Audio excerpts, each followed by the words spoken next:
Hi guys, hi guys, hi guys, hi guys. Dr. Wendy Dearborne is in the house.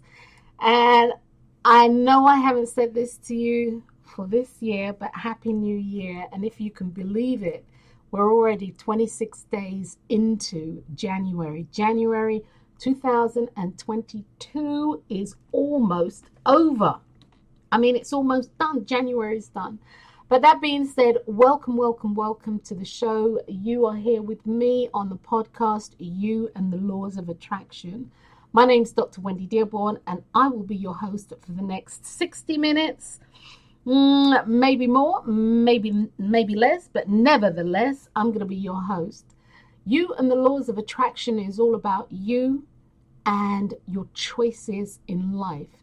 You and understanding that everything that you do in life actually creates a chain reaction.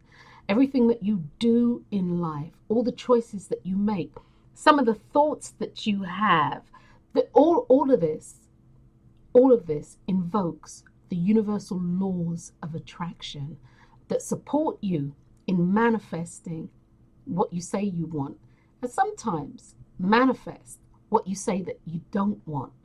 Now that is a conundrum that we'll talk about at some stage during this year. But that being said, today's show is about you, or should I say your life's purpose versus your career.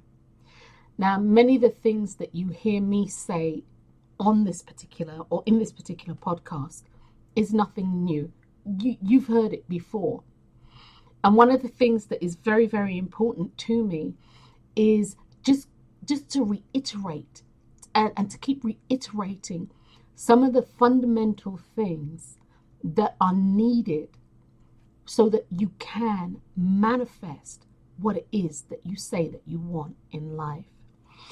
I am a choice and clarity expert, along with the universal laws of attraction expert.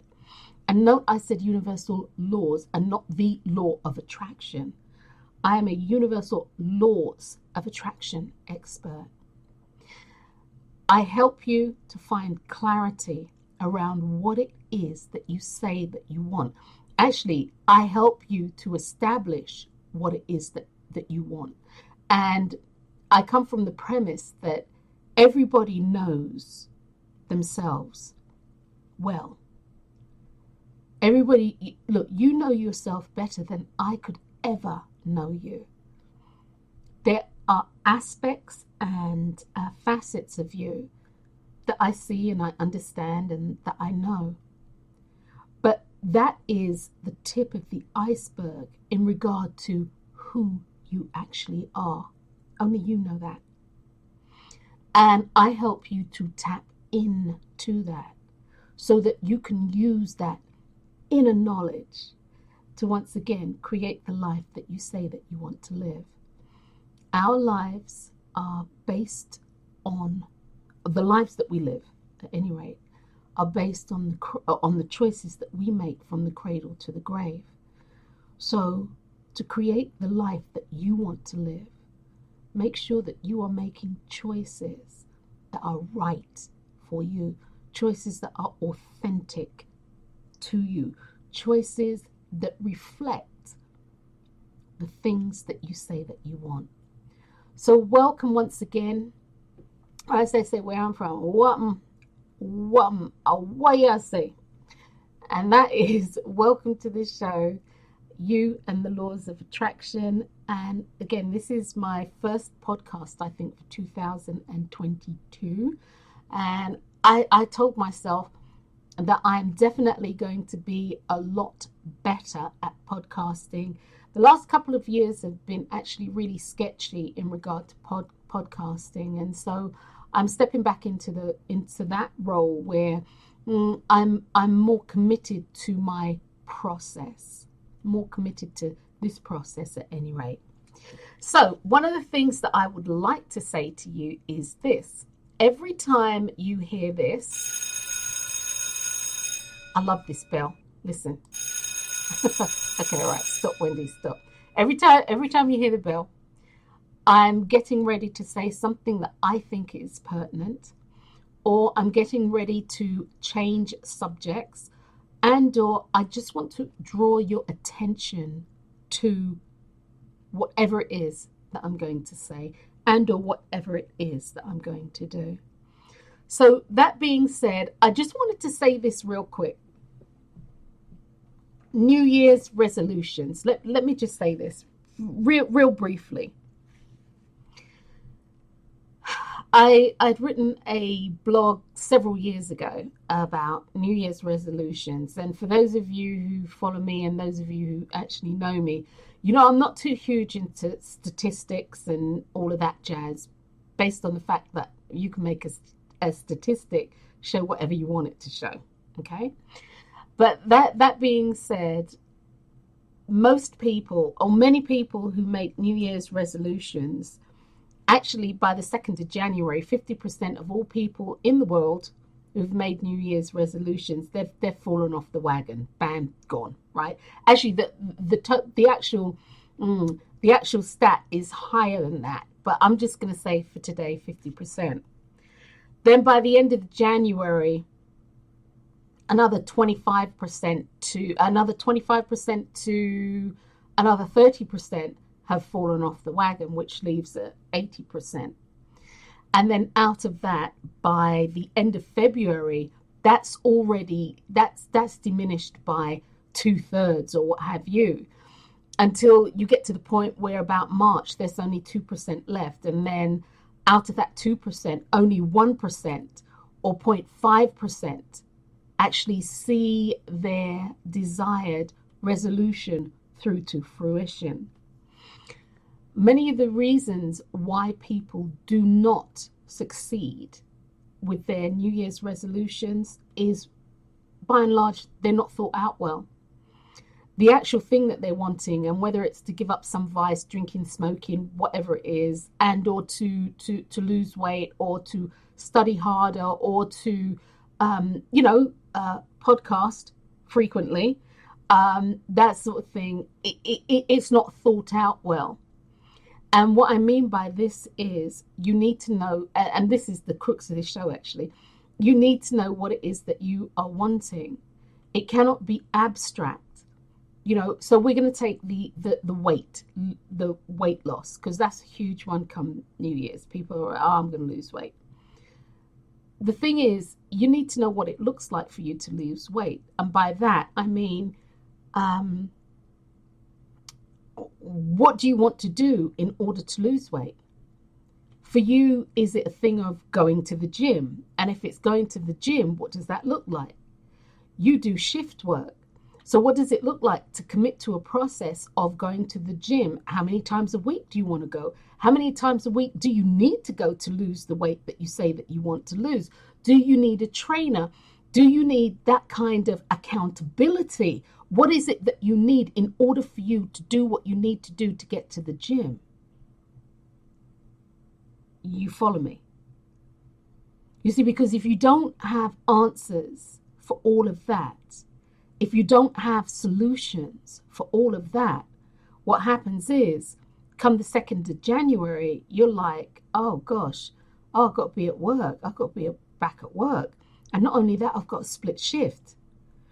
When you know what it is that you have going on in your life, you can then create what you need to create so that you can manifest what you want in your life. So you can manifest what it is that you want to happen. It's vitally important. So if you've fallen off the wagon, but it is something that you want, what I would say to you is simply this. Go back. Don't give up. Don't throw the towel in.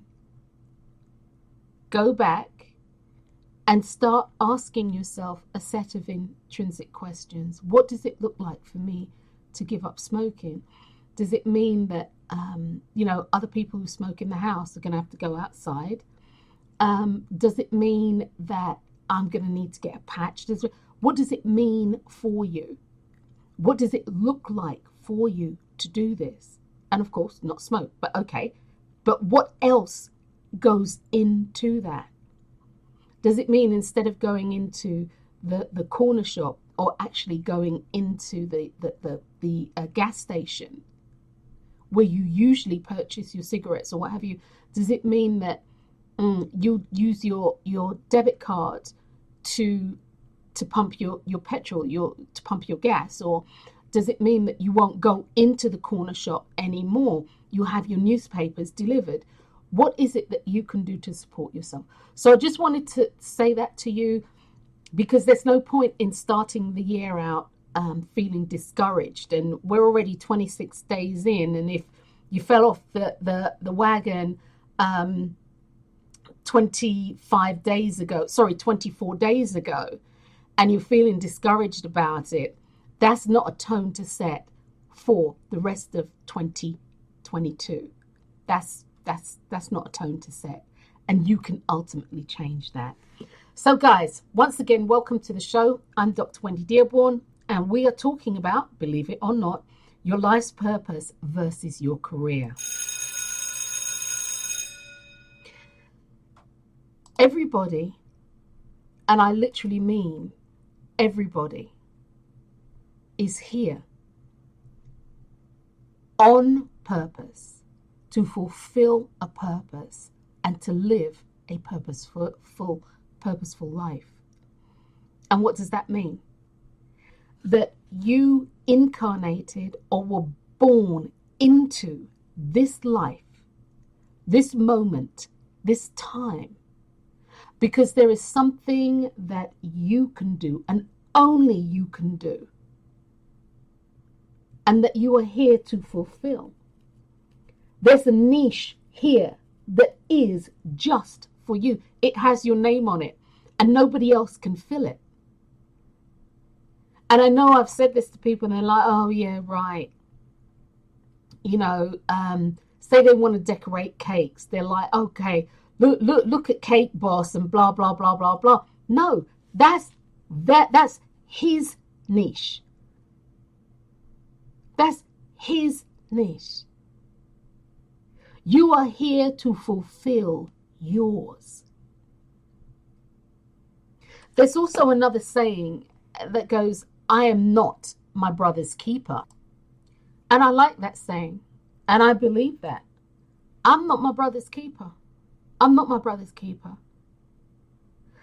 However, and I didn't say but, because, you know, when you say but after a sentence, it just negates everything that you said. However, what I am here to do for my brothers and sisters is to show up authentically. And to show up authentically means that I need to be living my truth. When I live my truth, I give other people around me permission to live theirs too. So what does that kind of look like? Okay, say we're building a wall, and if we're building the wall and we're all the bricks in the wall, Pink Floyd, in it, all in all, we're just another brick in the wall. Yeah. So if we're just bricks in this wall, if I am not solid, and I'm using solid as an analogy for being truthful and honest and showing up that way and doing and being who I'm meant to be, that means that brick is flawed if I'm not doing that. If I am actually being dishonest, if I am hiding, if I'm not doing everything that I need to do, that actual brick, me as a brick, the brick's flawed. And so the other bricks that are used to build this wall are being built within a foundation that's flawed. And so it undermines everything. It truly does undermine everything. And if you get several bricks in this wall, or most of the bricks in this wall who are like this, it's going to fall. That wall will eventually fall down. So hopefully that was a good analogy. Okay? So when I say I'm not my brother's keeper or my sister's keeper, no, I'm not. In regards to, I'm not responsible and cannot be held responsible for what they do and or don't do. That's asinine. However, if I show up correct, if I show up in true authenticity and I express myself, I speak my truth, I live and I am my truth, then in that regard, I support my brothers, I support my sisters in being who they have come here to be. So that's that out the way, and that's that being said. Your career versus your purpose versus your career. Many people confuse their life's purpose with their chosen career. And this is a hard one. Okay, guys, this is a challenge.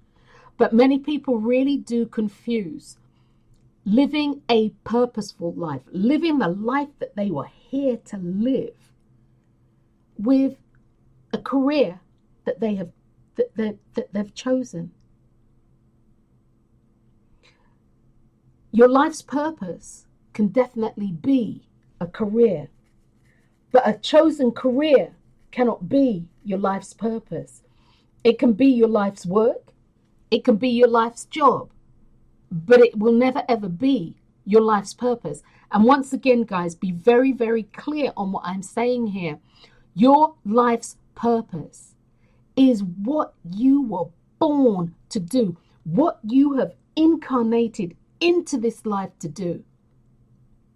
And that's to fill a space that only you can fill, to be only what you can be, so others can choose to be who it is that they want to be. It's like a giant jigsaw puzzle. So many people confuse living their life's purpose with their chosen career. And they also confuse life's purpose with finances, their financial status or lack thereof, their possessions, things that they have, the house, the money, the car, the toys, I don't know, the new iPhone, the iPads, this, that, all of the stuff, the jet skis. They confuse life's purpose with the attainment of those things. They confuse living a purposeful life with, community, tribal, familial standing. They also vastly confuse living a purposeful life with making decisions for other people, with telling other people what to do, with making other people do things that you think that they should be doing. People confuse living a purposeful life and being here, being in a purposeful moment with doing that. What this confusion does, it gives rise to manifesting things in our lives that we don't want. It gives rise to manifesting all sorts of things that we really don't want. Because although I know I'm going to say this later, but I'm going to say it now, because the authentic you, the you that incarnated to be the person that you need to be, must be, is wanting to be. Do you get that, guys? Do you get that, guys? The person, oops, see, I didn't wait for the bell to finish. The person who you have come here to be, have been born to be, must be, needs to be, is wanting you to be that. Now, when we speak about wanting, let me just backtrack here. Many of us are in professions, careers that aren't our life's purpose and may in some way reflect it, but that isn't our life's purpose because the people around us who love us and care for us and want the best for us, and you name it, they have made choices for us and on our behalf. For many, many, many people listening to this podcast, your career, not your purpose, because that's yours. You come here with that. But your career, your chosen career, has been chosen for you by someone else who thinks that they know best, who thinks that they know what is best for you. You see, when you are not living your purposeful life, when you're not living the life you came here to live, the contract that you had with God, the universal creator, and yourself, the contract that you had with the divine, the contract that you had before you came into being, when you're not living that life, simply put, you're living a life that someone else has orchestrated for you. And invariably, it's someone who knows you well, and actually somebody who wishes you well, somebody actually who knows how to get you to do what it is that they want you to do. And this is whether this is parental, which a lot of this does come from that end, but whether it's parental, whether it's somebody who's a guardian, whether it's a teacher, whether it's siblings or friends or whatever it is, or whomever it is, they know you well enough to be able to push a button or push buttons to get you to do what they think that you need to do and must do because it's in the best interest of you. You see, they're looking at your life from their lens. They're looking at your life from their viewfinder lens. They're judging your life based on all the biases that they have, based on everything that has happened to them. They're looking at your life and making this choice because they want you to have, according to them, a better life. And this is the best way to do it.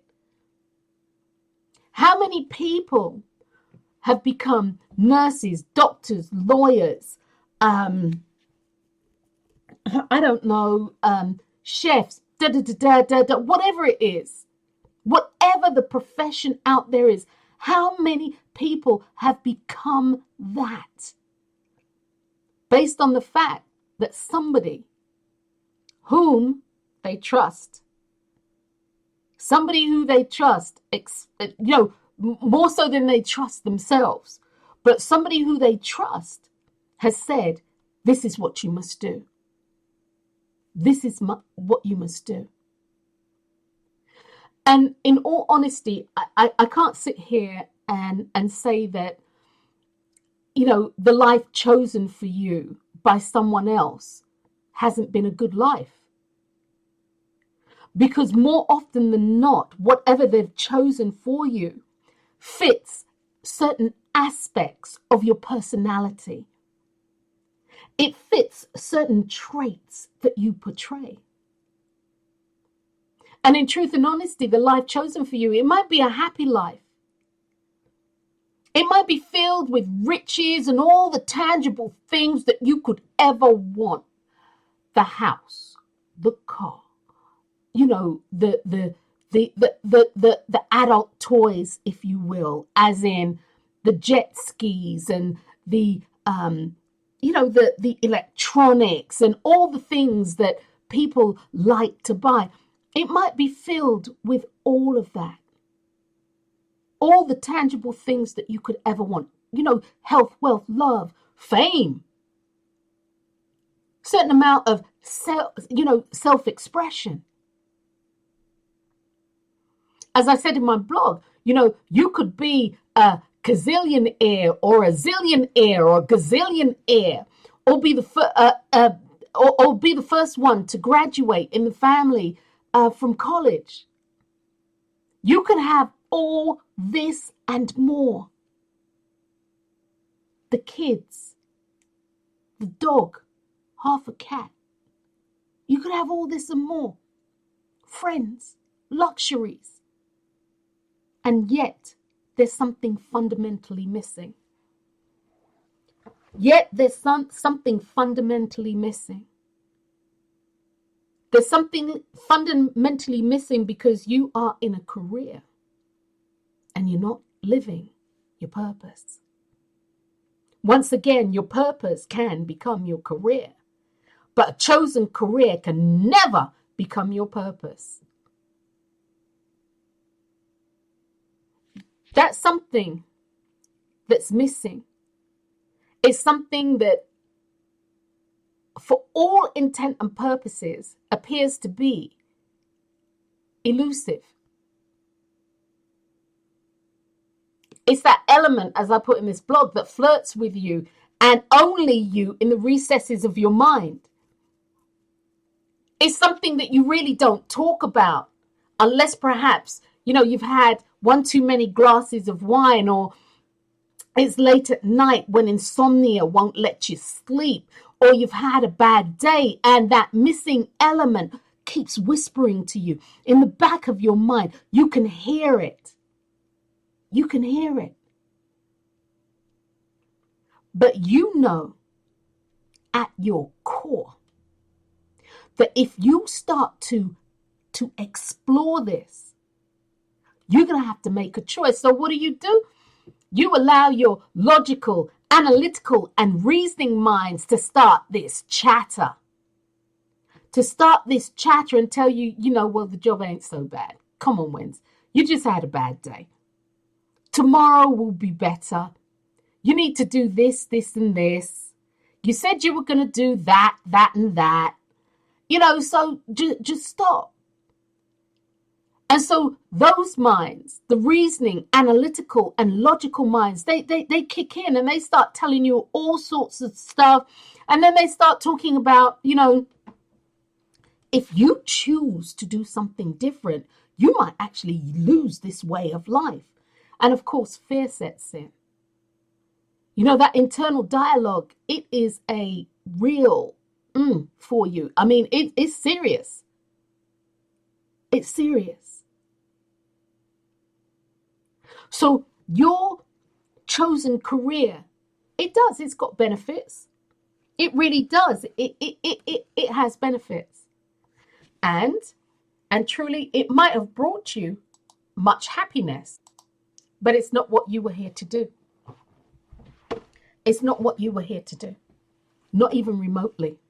Not even remotely. So I'll say this. Your spiritual job in life is not your 9 to 5. And here's where I talk about reiterating over and over and over again something that I'm always saying. Your job in life is to know what you want.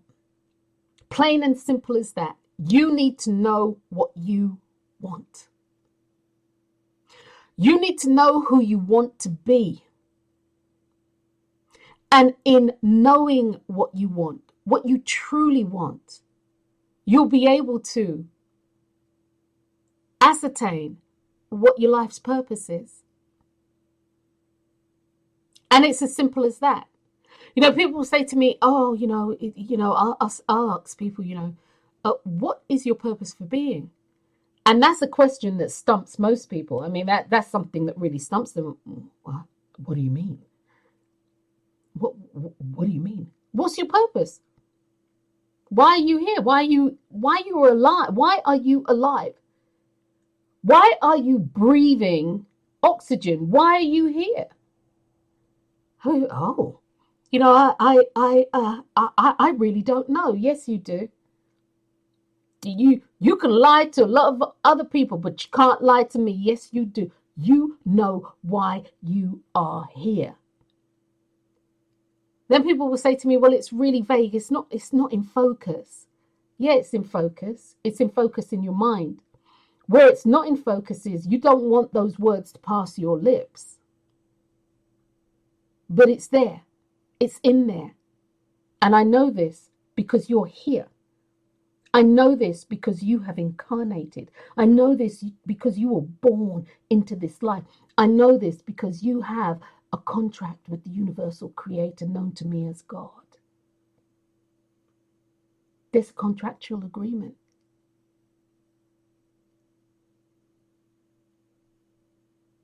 Then what happens is, when I go down that road, people will say to me, well, there are things that I'd like to do, but financially it's not feasible. And here we go. Here we step into the reason as to why most people are not living a purposeful and filled life.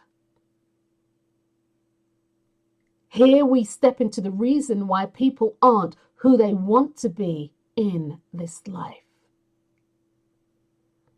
And here we step into the greatest reasons why people aren't getting what they want in life. Because life has a job to do as well. And that job that life has is to keep you on point and on topic, to keep you on track.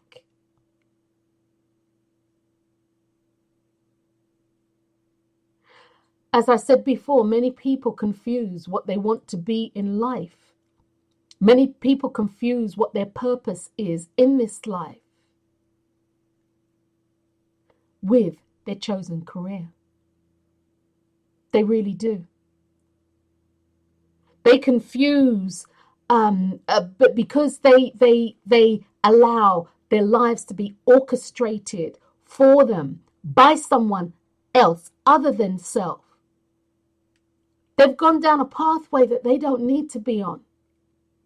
They've gone down a pathway that really and truly is, yes, will you learn something? Yes. Is all knowledge power? No. Knowledge is only as powerful as how you choose to use it. Will this suck up a lot of time? Yes. Will many people transition out of this life, never ever fulfilling or touching the surface of their purpose? Oh, yes. Yes, they will. But that's a whole nother podcast in itself. And will you have to come back? Yes, you will. That's a whole nother podcast in itself.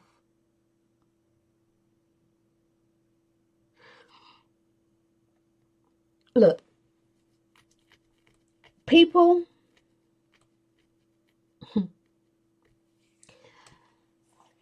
it's vitally important, guys. It's vitally important that you know what it is that you want to do, what you want to do.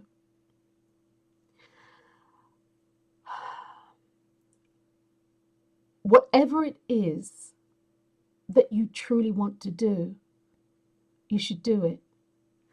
I know that for many people, they have been told, and they get told, still telling them, they've been told what they want to do won't be able to feed them. They've been told the thing that you... let me break it down this way. Okay, let me break it down this way. You want to be, I'm going to say, an artist. You want to be an artist. No. You want to be an artisan bread baker. and you say this to your parents, and you see the look pass between mum and dad. And then quite placidly and gently, mum says, well, why don't you be a social worker and make artisan bread, on your days off or in your spare time? Being an artisan baker might not be able to support you financially in life. And your father and I would like the best for you. So it's not like don't bake or anything like that. Don't bake bread. And they missed the point. Artisan bread baker. But it's not like, don't bake bread.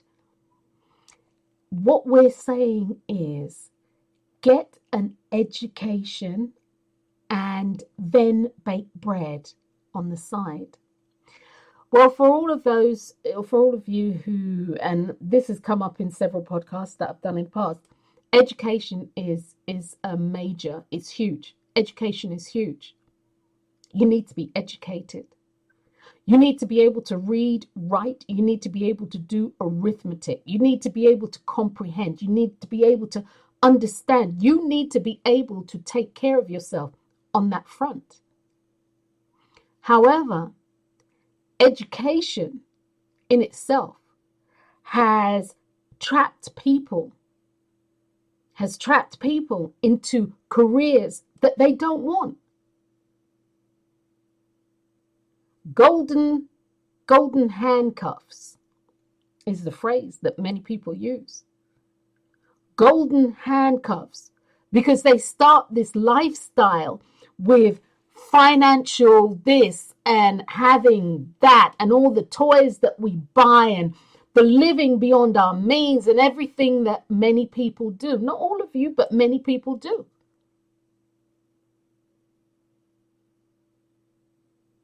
So you see, it's vitally important.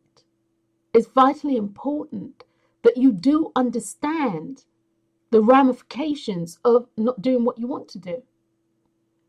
And so mum and dad say, do this, and you're like, well,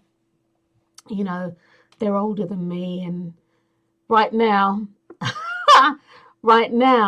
here we go. Financially, they're calling the shots, so I'll just roll with it. I'll roll with it. And as you go into social work, it actually fulfills an element of your personality. You like to take care of people. You like to be able to help people, especially in that way. This is how you kind of nurture. To you, it feels like you're feeding them when you're listening to them, and you can supply them with information. You can feed them with information that may help them. Yeah, it bounces off of your personality. It's part of the trait of who you are. But authentically, you've always been an artisan baker at heart. You have your work functions and you bring bread, and people that, you're like, oh, you get a piece of bread and, I don't know, have some pesto on it. And you look around and the bread's gone, and it's like, oh, what happened to bread? And it's been devoured. And they're having the work function and they're having a potluck, and you decide, oh, I'm going to bring lasagna. And everybody looks at you like you're Medusa, and you have sprouted all these bleeding snakes popping out of your head everywhere. And they're like, no, just bake the bread. People love the bread. People thrive off the bread. People say to you, I could just eat your bread all day. It doesn't make me feel full and bloated. It makes me feel good. Did you get that? It makes me feel good. Well, you can get bread off of any shelf. No. Your bread makes me feel good. But there are hundreds of artisan bakers out there. You don't get it. Your bread in here makes all of us feel good. There's something different about it. Well, I use water, I use yeast, I use salt, a little bit of sugar and a little bit of oil. We don't care. We don't bleeding care what you use. It makes us feel good. You see, the authenticity of wanting to be an artisan bread baker, the truth of that statement resonates within you. Your purpose for being will resonate within that bread that you make. Yeah, anybody can, mix the ingredients: flour, bread flour, salt, yeast, water, and sugar. Anybody can do that. But they don't have your vibration. They don't have your passion for it. They don't have your passion for it. And I'm going to actually segue into this. All right, guys. Your purpose, living a purposeful life. Finding your purpose is really easy. Implementing it, that's more of a challenge. Finding your purpose is literally, what is it that you are passionate about? And I had written a meme the other day, and it asked something about, about being a philanthropist.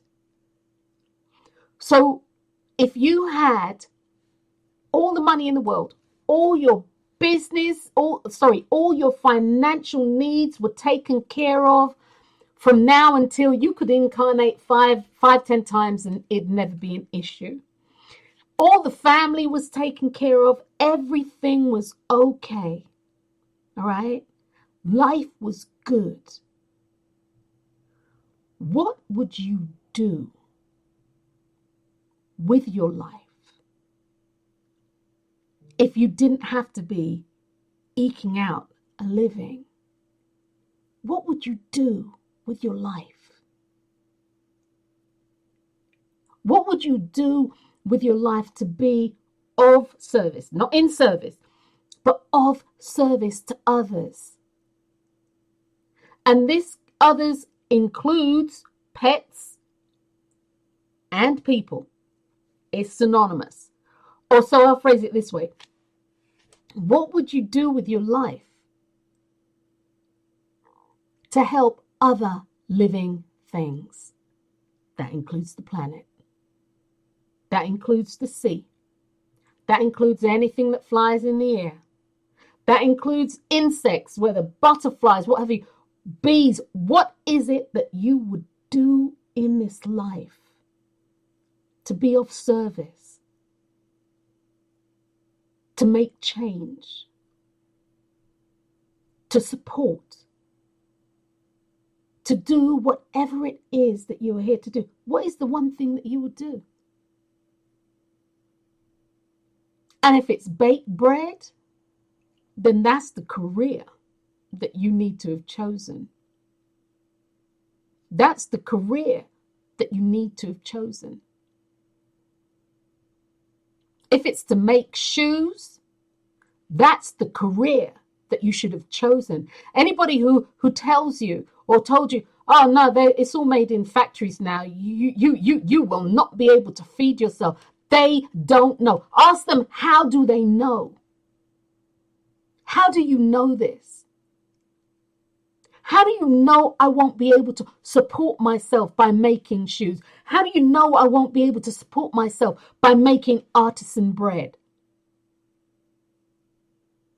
How do you know I won't be able to support myself by being a sculptor? How do you know I won't be able to support myself by making earthenware pottery? How do you know this?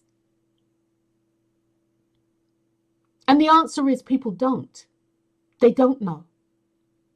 What people do know is that they want the best for you based on the viewfinder lens that they are looking at life by, based on their experiences. And based on their experiences, They are going to create a pathway for you to go down that may fit you, that may fit, a part of your personality.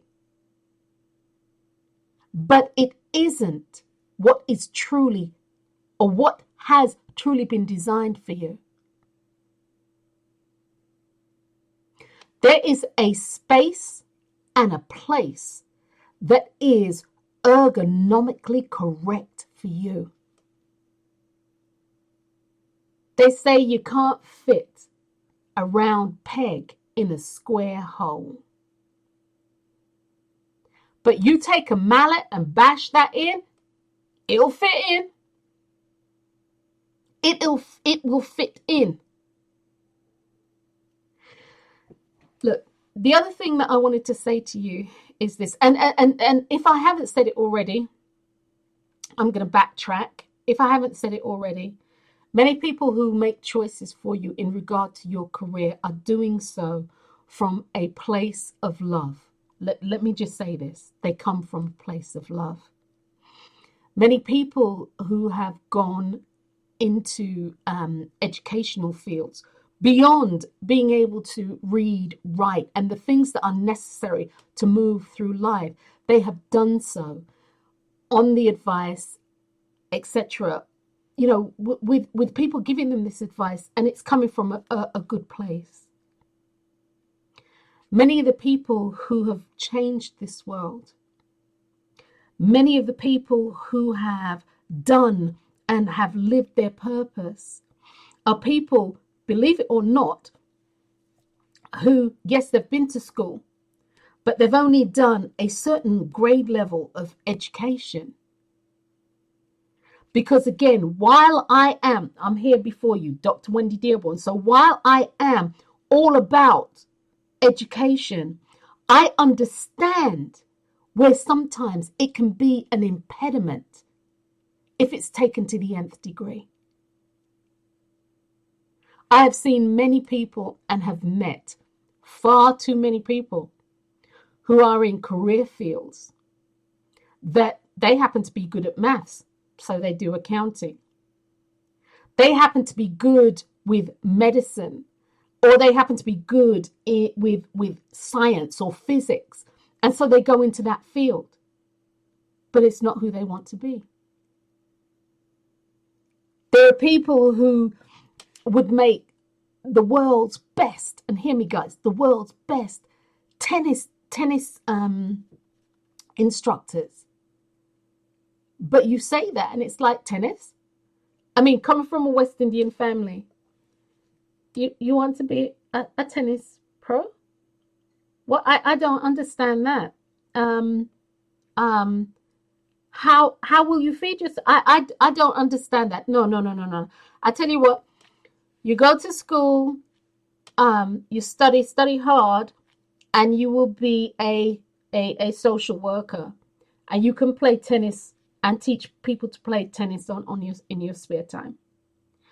And seriously speaking, that's the kind of household I came out of. Mind you, my parents were really well, I was going to say they were really cool in how they expressed themselves, but there are a couple of things I said I wanted to do, and my mother said, "You're not doing that, okay? You're not doing that." And of course, you're living in the house, and here we go, financial, and it's your parents, and all the other things that are taken up with that, and you don't do it. You don't do it. But that being said, guys, I got off a little bit off topic there. All right, let me get back on topic. There is something that you are here to do, and only you. And it doesn't matter what it is. You've heard the saying, the hand that rocks the cradle is the hand that rules the world. That hand that rocks the cradle is the hand that actually shapes people into how they're going to show up into the world to a certain degree and a great degree. Your thing might have been to be the greatest childcare person on the face of this earth. That might have been your thing.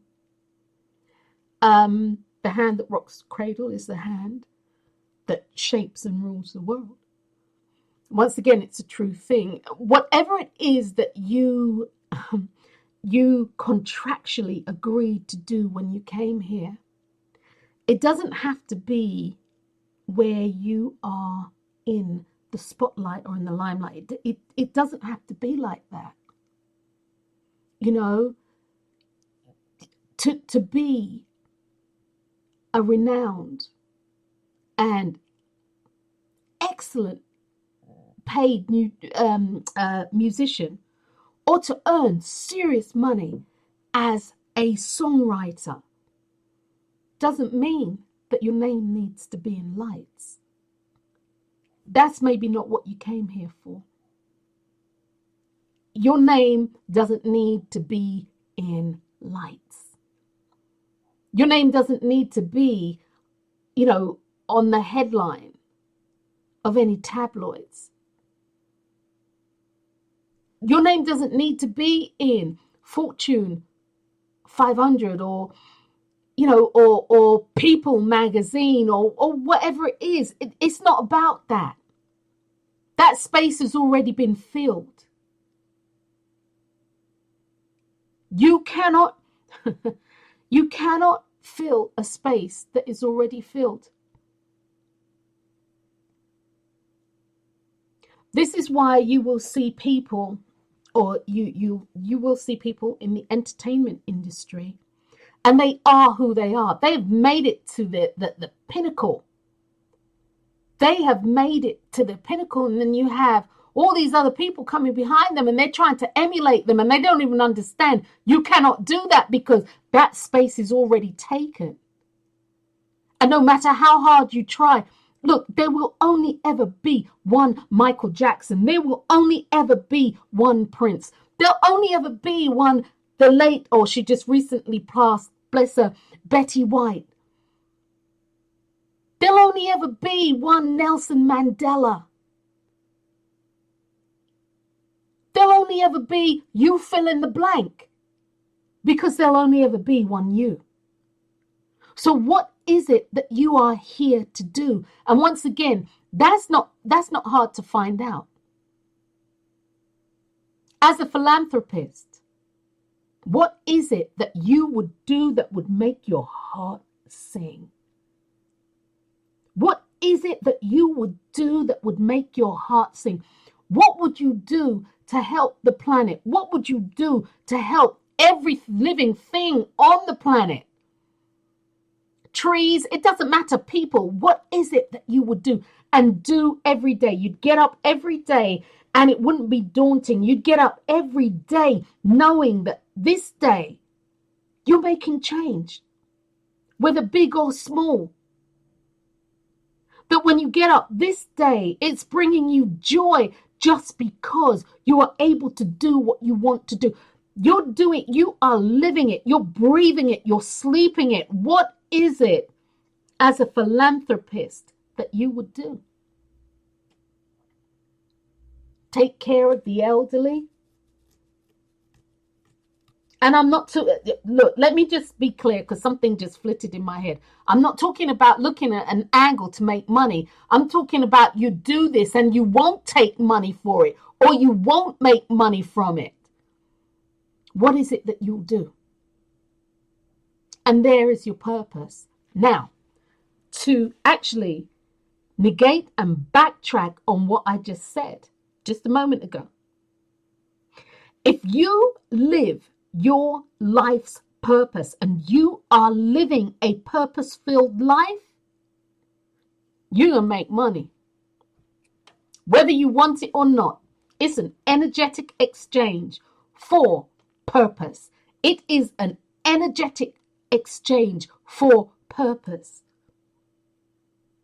Now, for some people, that might show up in, somebody, literally willing their mansion to you. What do you mean willing their mansion to you? Willing it. You are the person who receives it when they make their transition. It might be that a car dealership does a random selection and you get selected for a brand new fill in the blank car.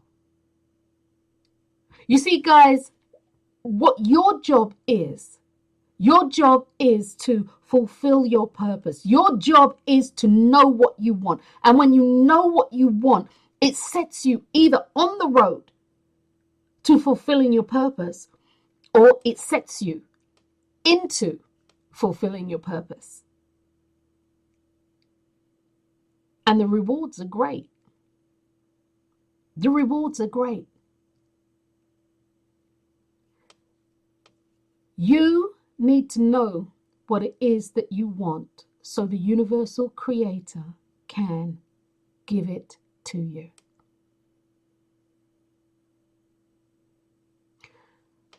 When you're okay, with your purpose, let me just wind up with your purpose, and then I'm going to talk about your wants, because that's something that I talk about frequently. And I know that this show is your life's purpose versus your career. There is no contest. Your life's purpose can turn into your career. It can turn into your life's work. But your career can be your life's job, but it will never ever be your purpose. Never ever confuse the two. Will both bring you money and riches and fame? Yes, they both can. Will both give you the same satisfaction that you are looking for in life? No, they won't. Because your career will always have that little elusive thing in the back of your mind. The thing that you've always wanted to do. It will always be in the back of your mind. It will always be flirting with you at times. So no, it won't. Will your career be as I said, satisfying? In some ways, yes. But ultimately, no. Will living your life's purpose bring you the satisfaction that you want to experience in life? Hell yeah. Your life's purpose will make fundamental change in the life that we are living, in the life that we know. Your, as they like to call it, your carbon footprint, or as I like to call it, your reason for being, especially living your purpose, will allow other people to live their purpose too. A lot of people, they don't see actors and, people who are in the spotlight. They don't realize that many of them are living their life's purpose, but not always in a good way, based on some of the things that happen to them. Because even within living your life's purpose, you need to know what you want. What you want in life. You need to know how you want it to unfold. You need to know how you want it to unfold. You want to, here's an analogy. Let me use this analogy. You want to save oak trees, okay? You want to save the mighty oak trees, all right? As I said earlier, it's not enough just to know that you want to save the trees. As I said at the beginning of this podcast, knowing what you want, I want to lose weight. It's really abstract. It's really abstract. So your purpose in life is to protect oak trees. You then need to know what that looks like. What does that look like for you to do this? There's always work to be done. I suppose that's where I'm going with this. There's always work to be done. Just because you know what your life's purpose is doesn't mean that you then get to sit back on your laurels and allow it to unfold. That's not how that works. That's not how any of that works. There is always work to be done. As I said earlier, and if I did not say it, I should have said it. I did say it, actually. Your life, your spiritual job, is 24/7, 365, or 366 days on a leap year. Your job, your spiritual job, is to do your spiritual work. And your spiritual work is to know what you want. Even within the context, or even within the confines or the encapsulation of knowing what your purpose is. You still need to know what you want within that purpose. How do you want it to unfold? You want to save oak trees, okay, so what aspect? Is there a disease that's wiping them out? What aspect of this do you want? And the thing is, most people who are living their purpose, they're passionate. Because if you say to somebody what they're passionate about, oh, I don't know, yada yada yada. But again, as I said to you guys, if I ask you, everything was taken care of, no financial worries, everybody's healthy, you're happy, your kids are adjusted, da da da da da. As a philanthropist with time on your hands and resources, what is it that you would want to do? Most people can answer that. And when they can answer that, what I would really love to do, you see their face, their eyes light up. I'd like to do this, this, and this. Well, recognize that even when you know this, there's work to be done. There's work to be done. When the true you, this is what I was going on to say actually. When the true you wants to be unleashed, and it does, and it will, things for you will become uncomfortable. And this is when the true you wants to be unleashed. And I'm saying this in reference to if you're not living your life's purpose. Okay? So let me paraphrase here. If you're not living your life's purpose, the true you will be unleashed. The true you wants to be unleashed. And once again, the true you will be unleashed, and things will become uncomfortable in your life. Things with your relationships with people, your relationship with places, and your relationship with things. Strange things will start happening. Turmoils and upsets, disappointments, hurts and resentments. All these things happen. These things start things, falling apart. Things start falling apart. Like relationships, even your health. And things can sometimes seem like they've taken an uncontrollable spiral downwards. And what happens when you're not living your purpose, but your purpose, the purpose that you have come here to live, has a life of its own, believe it or not, much like many things in the universe. And it's trying to make itself manifest. It's trying to make itself experienced. So things in your life will start falling apart. If you're not doing what you need to do, things in your life will start falling apart.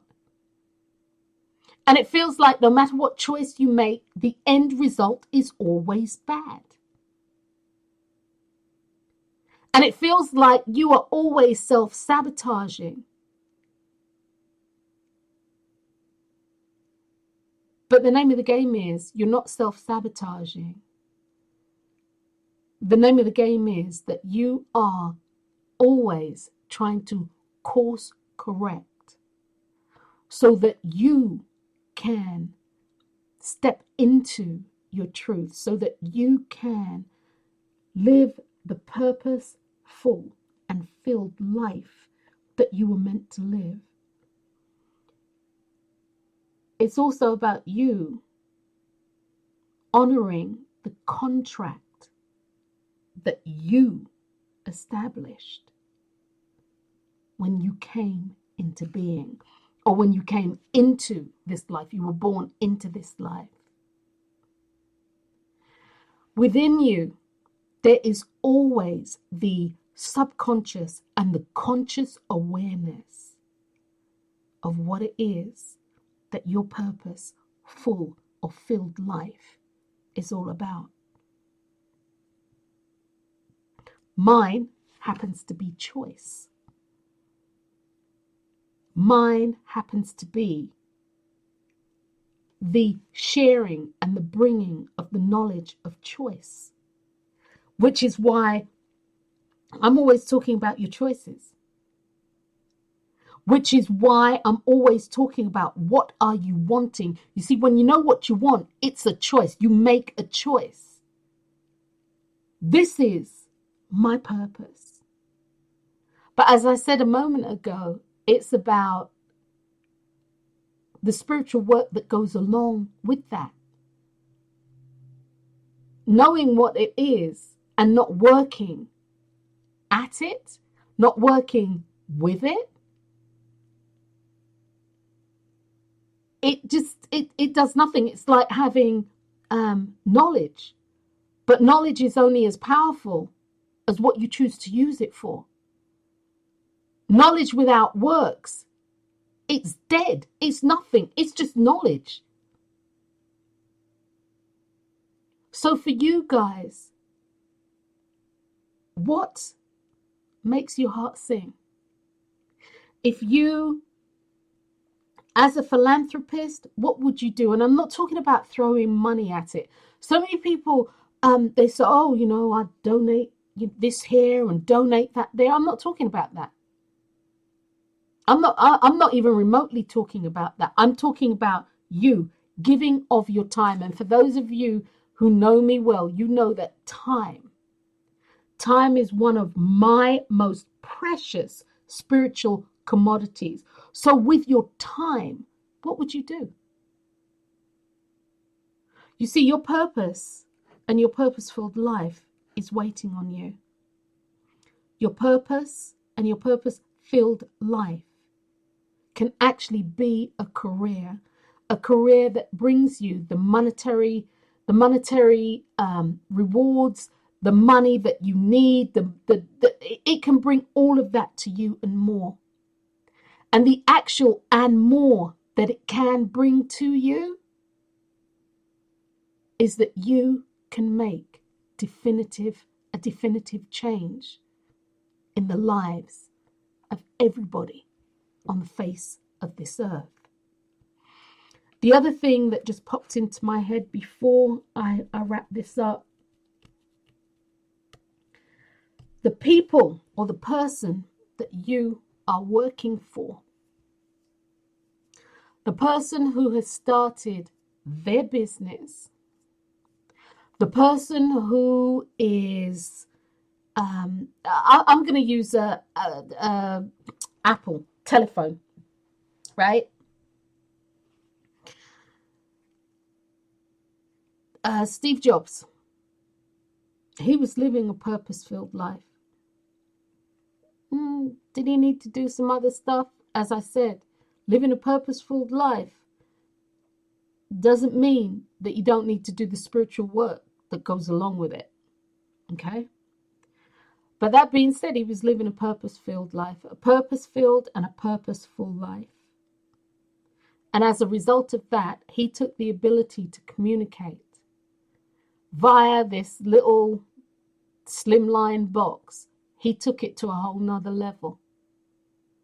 He brought something to the world and he left something behind when he made his transition. And it's all about communication. It's all about being able to communicate and communicate with people who are not immediately in front of you. Purposeful life. Did he make money from it? Yeah, he did. But like I said, there were other spiritual things that needed to be addressed within his life. And I could see this. This I could see. So yes, His purpose became his career. His career was not his purpose. It's really important. It's really important to be clear on what it is that you are wanting.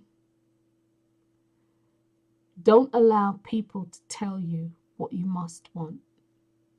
Don't allow people to tell you what you must do. Your life is about you and your choices, and I'm here to tell you, when you make your transition and you are looking at your review, the review of your life, and you really do look at the review of your life, guys, and you're talking and you're looking and you're like, well, why did that happen? What occurred for this to happen the way that it did? You saying, oh, well, Wendy did this and Wendy did that, has nothing to do with it. It's all about the choice that you made. If your life wasn't about choices, the universal creator, known to me as the God within, the universal creator, known to me as the God within all and the creator of all, would be making choices for you.